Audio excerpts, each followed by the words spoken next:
अस्सलाम वालेकुम। सबसे पहले तो लब्बैक ग्रुप के सदर अशफाक खान साहब को मैं मुबारकबाद देता हूं कि उन्होंने जो है इस औरंगाबाद तब्दीली नाम के सिलसिले में जो है इस कटकट गेट पे कॉर्नर मीटिंग मुनक्किद की। अजीज़ तरीन साथियों, अभी यासिर सिद्दीकी साहब, बासित साहब और मुजाहिद हुसैनी साहब ने आपके सामने बहुत सारी बातें रखे। औरंगज़ेब रहमतुल्लाह अलैह के ऊपर अभी यासिर सिद्दीकी ने जितनी मालूमात आपको दी उसमें तो कुछ तो मेरे को भी मालूम नहीं थी अभी तक, लेकिन बहुत अच्छी अल्हम्दुलिल्लाह तकरीर औरंगज़ेब रहमतुल्लाह अलैह के ऊपर मेरे को भी सुनने को मिली आज यासिर सिद्दीकी साहब से। और उसके बाद जो है 18 तारीख़ का जलसा और किस तरीक़े से हमको ऑब्जेक्शन दाखिल करना है, ये सारी तफसीलात बासित साहब ने सुनाई। अजीज़ तरीन साथियों, ये औरंगज़ेब रहमतुल्लाह अलैह का नाम जो है जिस तरीक़े से खटक रहा है लोगों के दिमाग में, और ये बात आम है कि संभाजी को औरंगज़ेब ने जो है सज़ा दिलाई है, लेकिन कोई ये नहीं कहता कि संभाजी के साथ में उनके बेटे अकबर को भी फांसी की सज़ा सुनाई गई थी। ये बात मालूम है किसी को? किसी को नहीं मालूम है। वो इसलिए कि हुकूमत के मुखालिफ कोई भी होगा, आज अगर खुदा न खास्ता हम हुकूमत के मुखालिफ रहे तो हमको भी सज़ा मिल सकती है, लेकिन उस टाइम जब हुकूमत चल रही थी और हुकूमत के मुखालिफ में जो लोग रहेंगे उनको हुकूमत सज़ा देंगी। वो इंसाफ पसंद बादशाह जिसने अपनी औलाद को भी सज़ा से बचा नहीं सका, उसको भी फांसी की सज़ा दी। जो भी हुकूमत चलाता है, हुकूमत चलाने के लिए कुर्बानियां देना पड़ती है और इंसाफ करना पड़ता है, और वो इंसाफ पसंद बादशाह जिसका नाम था औरंगज़ेब आलमगीर रहमतुल्लाह अलैह, उस नाम को तब्दील करने की बात हो रही है। और उसके मानने वाले हमें, वो हमारा पीर है, हमारा मुर्शद है, उसको मानने वाले हमें। और अगर ये नाम तब्दील हो जा रहा है और उसके बाद हम घर के अंदर फुल पेट खा के सो रहे हैं तो लानत है ऐसी कौमों के ऊपर। लेकिन औरंगाबाद में हम जिंदा कौम हैं। जब जहां हुकूमत हमको दबाने की कोशिश कर रही है, हमारे साथ नाइंसाफ़ी करने की कोशिश कर रही है, हमारे साथ जुल्म करने की कोशिश कर रही है, अल्हम्दुलिल्लाह औरंगाबाद की कौम ने उठी, उसके खिलाफ आवाज़ उठाई। क्या नताइज आए उससे बहस नहीं, लेकिन हम घर के बाहर निकले, हम घरों के अंदर नहीं बैठे रहे। और आज भी हुकूमत ये चाहती है कि हमने 17 तारीख का ऐलान करे, हमको 18 तारीख बोल रहे। अरे जुमे से क्यों घबराहट है भाई? जुमा तो हमारे ईद का दिन है, उस दिन तो हम 8 दिन ईद मनाते हैं, और ईद के दिन भी अगर हमारे साथ नाइंसाफ़ी हो रही है और हम आवाज़ नहीं उठाए तो फिर कब उठाए? खैर, बहरहाल आपका जो फैसला है सर आंखों पर। 18 तारीख है, लेकिन 18 तारीख के दिन इन कटकट गेट के नौजवानों याद रखो, आवाज तो उठाना है और पूरी ताकत के साथ उठाना है। कल हमने देखा कि कैंडल मार्च निकला था, अल्हम्दुलिल्लाह सरों का समंदर उस कैंडल मार्च में भी था। वो जो लोग वहां बैठे हैं वो मुबारकबाद के मुस्तहिक है कि उन्होंने जबरदस्त एहतजाज किया, लेकिन आने वाला 17 तारीख 18 तारीख का जो एहतजाज है वो तारीख में लिखा जाना चाहिए। और हमने एहतजाज जब भी किया, तारीखी एहतजाज किया, वो अल्लाह के रसूल की शान में गुस्ताखी करने वाले जो है वो लोग हो, या 3 तलाक के मामले में हमारे ऊपर 3 तलाक के साथ गलत फैसला करने वाले लोग हो या सीएए के वक्त हमारी शनाख्त को मिटाने की साजिश करने वाले लोग हो, उस वक्त सब तक हमने जो है ज़बरदस्त एहतजाज का मुजाहरा किया। आने वाला वक्त भी हमको जो है माफ़ नहीं करेगा जब तक हम उस डिविज़नल कमिश्नर के ऑफिस के सामने खड़े रहने की जगह नहीं देंगे। तो ये एहतजाज हमको करना है और बहुत डंके की चोट पे करना है। और वो लोग भी सुन ले जो कहते हैं कि हम उखाड़ देंगे, खुदा की कसम जिंदगी रहेंगी 24 में तो हम बता देंगे कि ज़नख़ो 24 के अंदर हम तुम्हारी सियासी खबर उखाड़ के फेंक देंगे। सियासी खबर उखाड़ के फेंक देंगे तुम्हारी। ये आसान नहीं है। तुमने जहां पर हाथ डाला वो बहुत बड़ी शख्सियत है जिस हिंदुस्तान के अंदर अखंड भारत का जिसने तस्वुर दिया है, उस शख्सियत के ऊपर तुमने हाथ डाला है। हम जिन चिट्टो पिट्टो तुम बहुत बड़ी बड़ी बातें कर रहे हो और जिसके खिलाफ कर रहे हो, उसी दिन हम बताएंगे तुमको कि 24 के इलेक्शन में हम तुम्हारी सियासी खबरें उखाड़ के फेंक डालेंगे।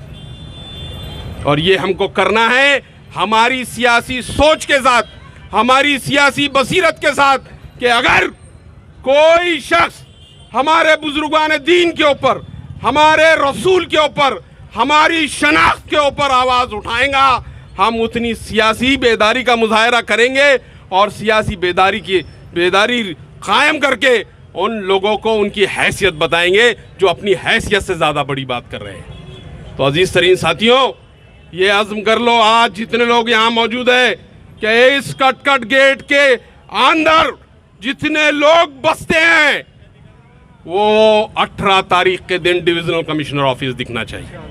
ये गुजारिश है मेरी आपसे, ये इल्तिजा है मेरी आपसे, ये फर्ज समझ लो आप आपका कि आपको वहाँ रहना है, सरों का समंदर बताना है। अजीज तरीन साथियों, आगे आने वाला जो भी वक्त आएगा हम निपटेंगे। हमने बहुत बड़े बड़े आजमाइशों से हम गुजरे हैं, छोटे आजमाइशों से हम गुजरे नहीं हैं। बड़े बड़े आजमाइशें हमारी कौम पे गुजरी है, उसको सब आगे गड़ा के हम आगे निकले हैं। लेकिन ये जो काम हुआ है, तुमने नाम बदल दिए, 30 साल 35 साल से तुम चल रहा, तुम्हारे पास हुकूमत है, तुमने नाम बदल दिए। लेकिन मेरा बादशाह औरंगज़ेब आलमगीर रहमतुल्लाह अलैह, वो जब बादशाह था और जब इंसाफ की डोर उसके हाथ में थी तो वो ऐसा इंसाफ करता था कि एक गैर मुस्लिम खातून उसके पास जाती थी और कहती थी कि आपके सिपह सालार ने मुझे तोहफे में मंगाए। बहुत मशहूर वाक़या है, शायद आपने सुने होंगे या ना सुने होंगे। यूपी की बस्ती ज़िला जो है वो बस्ती का, किसी ने उस बच्ची से माँ से कहा कि जाओ वो इंसाफ परस्त बादशाह के पास जाओ, वो आपको इंसाफ ज़रूर दिलाएगा। वो खातून दिल्ली गई, औरंगज़ेब रहमतुल्लाह अलैह के दरबार में पहुंची और जब कहा कि तुम्हारे सिपह सालार ने मेरी बच्ची को जो है अपने तोहफे में मंगाया है, मैं क्या करूं, बादशाह सलामत, मैं क्या करूं। उस बच्ची की माँ को जो है दिलासा दे के औरंगज़ेब रहमतुल्लाह अलैह बोले कि आप जाओ, फिर से चले। औरंगज़ेब रहमतुल्लाह अलैह ने वो सिपह सालार जिस वक्त आने वाला था, फ़कीर के लिबास में उस खातून के घर के चबूतरे के ऊपर सो गए। और जिस दिन सिपह सालार आया उसको अरेस्ट किया। उसका क्या हुआ वो तो बात की बात है, उसको अरेस्ट किया और उसके बाद जो है वो लड़की की शादी जो है हुकूमत के ख़जाने से कर दी और कुछ उनको मालो माल कर दिया। और वो चबूतरा आज भी मौजूद है। अजीज़ तरीन साथियों, ये इंसाफ पसंद बादशाह का ये एक छोटा सा वाक़या बता रहा हूँ। बहुत सारे वाक़यात हैं जो कहते हैं ना कि वो हिंदू मुखालिफ थे, खदा ही नहीं थे, कभी भी नहीं थे। उन्होंने उस चबूतरे को वो ख़ानदान के लोगों ने मंदिर की शक्ल दे दी। आज वहाँ पर बहुत सारे लोग जो है सजदा करते हैं। अगर तो वो ये कहते हैं कि यहाँ पर एक देव मानुस आया था और वो देव मानुस का नाम था औरंगजेब आलमगीर रहमतुल्लाह अलैह। तो हम खामोश नहीं बैठेंगे, जितनी हैसियत हमारी होगी इंशाअल्लाह उस हैसियत में काम करेंगे और उस 18 तारीख का जो एहतजाज है हम लोगों को बताएंगे कि हम जुमा नहीं, हम शनिचर के दिन भी वहाँ सरों का समंदर लेके जाएंगे इंशाअल्लाह। खुदा हाफिज। 18 तारीख को मुस्लिम नुमाइंदा कौंसिल की जानिब से जो धरना दिया जा रहा है उसका टाइमिंग 2 बजे से 5 बजे तक रखा गया है। तो आप तमाम लोगों से, मेरी औरंगाबाद के तमाम लोगों से अदमन दरख्वास्त है कि अपनी मिली इत्तेहाद का सबूत देते हुए ज़्यादा से ज़्यादा तादाद में वहाँ पर पहुँचे और अपना एहतजाज दर्ज करा। हमको सिर्फ औरंगजेब के कैरेक्टर पे बात करनी है कि वो कैरेक्टर जो बगैर दाग का कैरेक्टर है, 51 साल अखंड भारत पर हुकूमत करने वाला बादशाह, उसको टारगेट करते हो, उसकी जहानत की बात करते हो। 60 साल की उम्र में जिसने हिफ्ज़ कुरान मुकम्मल किया है, एक वक्त अब शाहजहाँ के पास अपने बच्चों को लेकर गए हैं और कहा है कि अब्बा जान यह तो आपके पोते हैं तो हाफिज़ कुरान हो गए हैं, आप खुश हो जाइए और दुआ दीजिए। तो शाहजहाँ ने जो बात कही वो अहमियत है। शाहजहाँ ने यह कहा है कि अगर मेरा बेटा अगर हाफिज़ कुरान होता तो मुझको ज़्यादा खुशी होती। 1 साल के बाद औरंगज़ेब रहमतुल्लाह अलैह वापस आते हैं और कहते हैं कि अब्बा जान आप भी खुश हो जाइए, आपका बेटा भी हाफिज़ कुरान हो गया है। ये कब का वाक़ा है? 60 साल की उम्र में आपका वाक़या है। ऐसे आदमी की किरदार कशी करते हो। एक ऐसा आदमी जिसने अपना है तो पूरा ख़र्चा पानी जो है तो टोपियाँ सीकर और किताबत कुरान की करके रखा है, उसके बारे में कहते हो कि मंदिरें तोड़ा है। जो जिन मंदिरों को जायदादें दी है, खड़केश्वर का मंदिर आपको पता है करीब में ही है हमारे पास, भड़कल गेट के पास जो खड़केश्वर का मंदिर है, इसकी जायदाद में औरंगज़ेब रहमतुल्लाह अलैह के दस्तावेज़ है। उनको ज़मीनें अलॉट करने वाले औरंगज़ेब रहमतुल्लाह अलैह। शोलापुर के कई मंदिर हैं जिनको है तो जायदाद है तो अलॉट करने वाले औरंगज़ेब रहमतुल्लाह अलैह। उनको टारगेट करते हो। क्या हैसियत है उनके सामने तुम्हारी? और आरएसएस और ब्राह्मण लॉबी को तो चाहिए औरंगज़ेब रहमतुल्लाह अलैह के पैर को धोकर उसका पानी पिए। क्यों? उसका रीज़न है क्योंकि जिसका ख्वाब ये लोग देखते हैं अखंड भारत का, वो अखंड भारत को है तो ख्वाब की तकमील करने वाला वो अकेला बादशाह है जो औरंगज़ेब रहमतुल्लाह अलैह कहलाता है। मौजूदा जो 5 बड़े मुल्क है उस पर हुकूमत करने वाला वो बादशाह है। उस वक्त 56 स्टेट होती थी, 56 स्टेट के गवर्नर एक लाइन में खड़े होते थे, सबसे एक बारी से ऐसे मसाइल पूछते जाते आप और कहते और वापसी में आते वक्त कहते कि तुम्हारे स्टेट में ये मसला है तो इसको सॉल्व करो, इसका सल्यूशन ये है, यहाँ पर ये करो, वहाँ पर वो करो। किसी से डबल पलटा कर नहीं पूछते थे आप कि बताओ तुम्हारे पास, साथ खड़े करते और सबके मसाइल पूछते।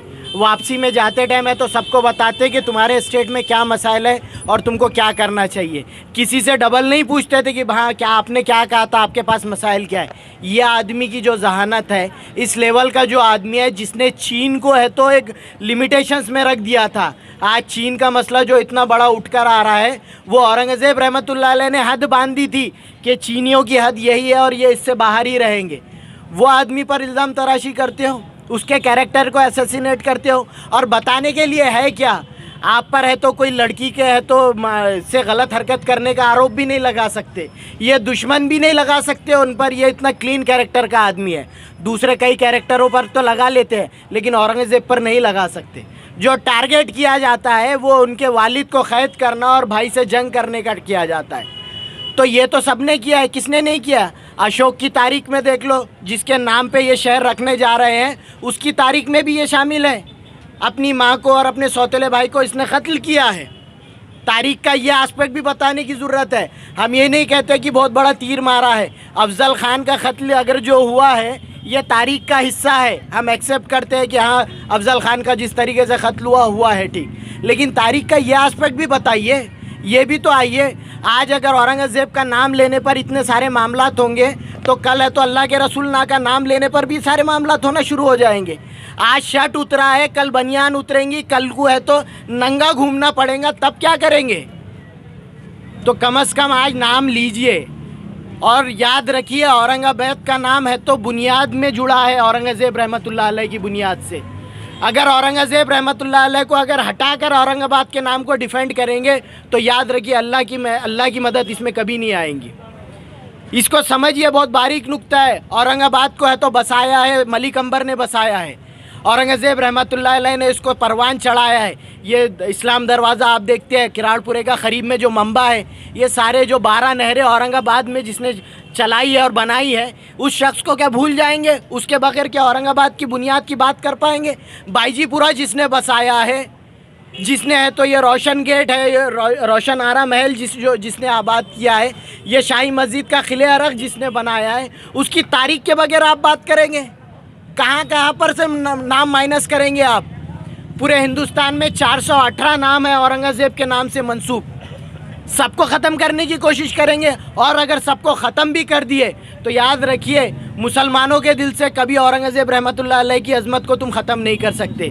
फ़ैसले तुम जिस्मों पर नाफिज कर सकते हो, अखबारात में, पेपरों पे नाफिज कर सकते हो, दिलों पर और जज्बात पे कभी नहीं नाफिज कर सकते।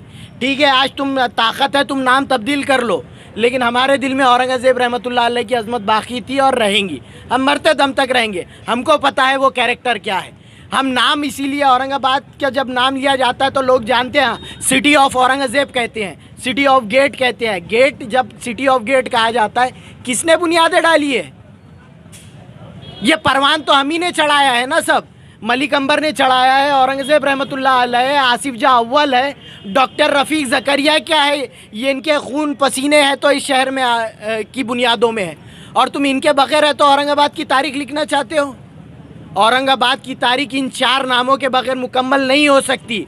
और जो ये सोचते हैं कि इन नामों के बगैर औरंगाबाद की बुनियाद की बात की जाएंगी तो ये नामुकम्मल रहेंगी, ये नाइंसाफ़ी होंगी औरंगाबाद के नाम के साथ, और ये नाइंसाफ़ी होंगी उन अशख़ास के साथ जिनको छोड़कर औरंगाबाद के नाम की बात की जा रही है। तो हमको चाहिए कि इस मौके पर जो हम इस औरंगाबाद के तब्दीली नाम के मौके से जो कुछ चल रहा है, औरंगज़ेब रहमतुल्लाह अलैह की तारीख़ को पढ़े, औरंगाबाद की तारीख़ को पढ़े, और साथ ही साथ है तो संभा की तारीख़ को भी पढ़े।